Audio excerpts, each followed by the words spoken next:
Hello and welcome to Fearless DIY Music. My name is Tristan Lass, and today I want to talk about mixing your music project once you've got all your tracking done and you have everything just the way that you want it as far as the recording process is gone. The next step is to mix it so that the listener can hear it as you intend it to be heard. I just want to go over a few basic things that I always pay attention to, or little rules that I follow when I am mixing. This is by no means going to be a comprehensive mixing tutorial or anything like that, but just some things to keep in mind that are really easy to overlook. So when I am beginning to create a mix, the first thing that I look at are the drums. If you are importing your drums from a drum program and that you compose them from, or if you recorded all the drums live, or if you recorded each piece of the kit separately to its own track, you need to go through and get the drum kit sounding good. That is the first and foremost thing. I use Hydrogen as a program, and it has its own mixer in there, and I treat that as a sub-mixer. And before I import it into my final tracks or my session, what I do is I make sure that I have it mixed to my ears perfectly. So you just want to make sure that your snare and your kick sound really robust and in the middle. Make sure your toms aren't lost in the mix. And then as far as cymbals go, I always err on the side of putting the hi-hat and the other cymbals a little bit lower in the mix than you might think, because they just cut through no matter what. So those are just some tips on getting those, getting your drum sounds nice and balanced. And I usually keep my drums dead center. Of course, they will be panned out naturally by your sequencer program, or through your submixer in the sequencer program, or if you recorded them all live, go ahead and kind of stereo pan them just enough to kind of make the kit feel real and as if you're in the room.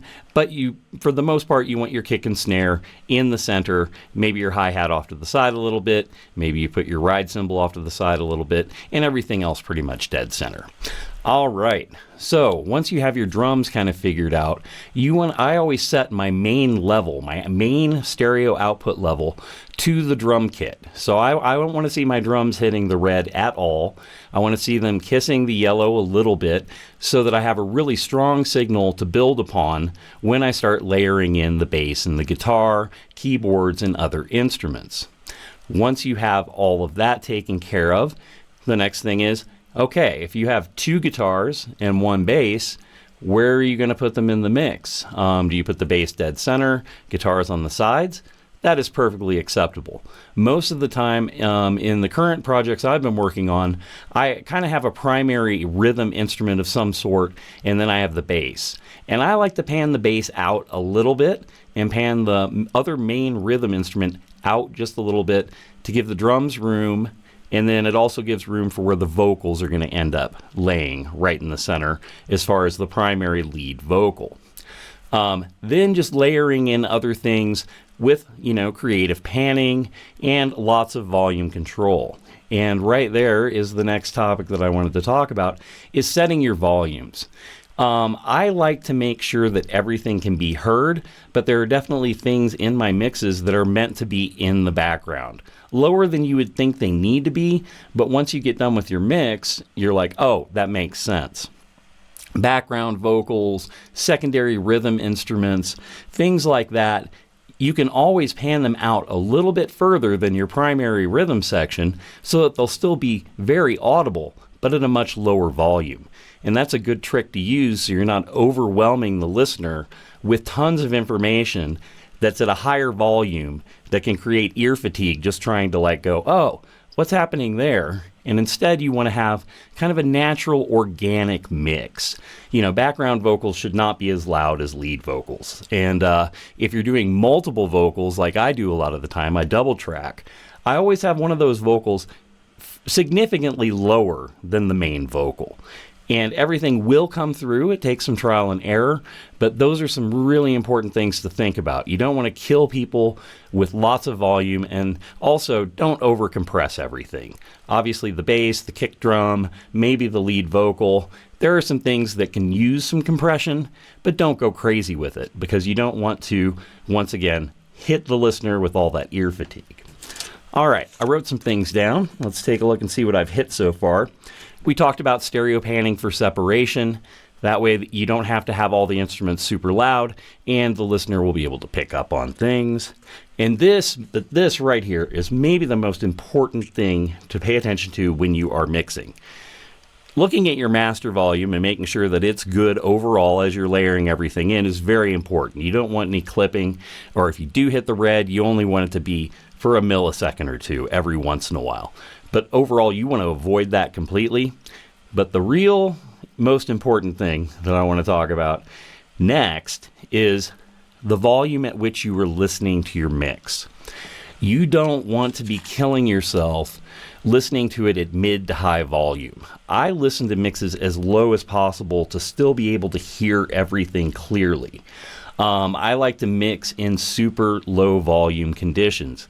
That way my ears do not get fatigued, and I apply that both to my studio monitors and to my studio headphones, which will then bring me to my next point in the topic. But please lower the volume. You don't need tons of volume when you're mixing.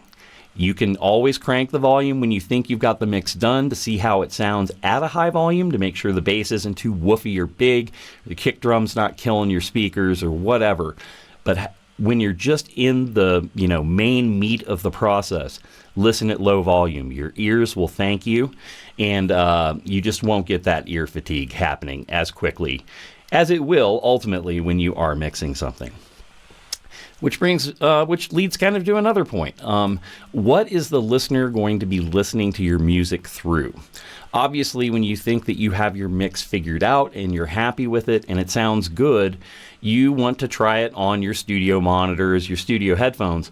But then you want to take your mix and you want to play it through your car stereo, through AirPods or other earbuds, through Beats, through all of kind of like the most popular means of listening to music, including just the speakers built into a computer and the speakers that are built into any of the smartphones on the market. You want to listen through all of those media to see how it sounds, because it may sound great on your studio monitors or old school home stereo system, but sound like garbage in headphones.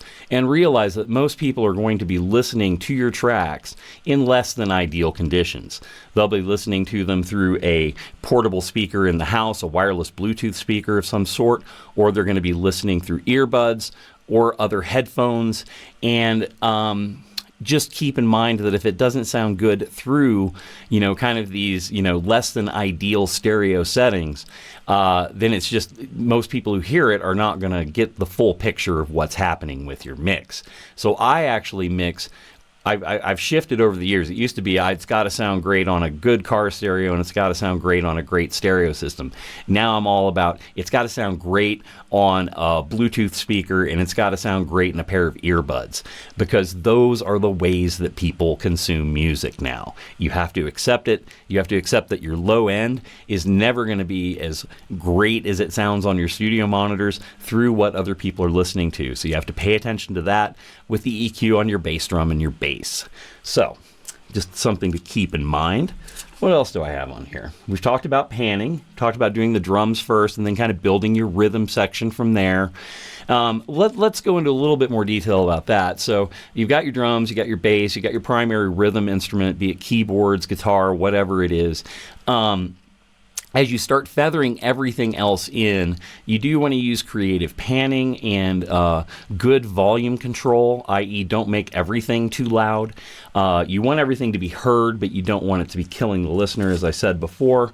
And that's also a point where you might find, to get something to sparkle or to get something to kind of pop from the mix without cranking the volume on it, you can also just use Creative EQ. Go into your plugins or use an outboard, like I've got a Parametric EQ outboard piece of gear that I use, and you can go in and kind of get something to pop in the mix without having to just crank the volume on it. So EQ is really important.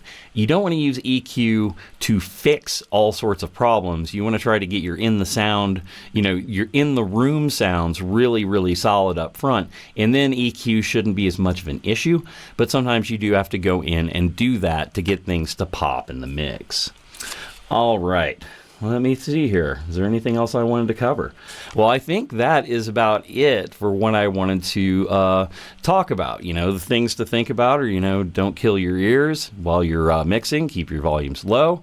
And make sure you're not in the red and getting some of that nasty, digital artifact from digital clipping. You don't want to have that happening in your final stereo mix.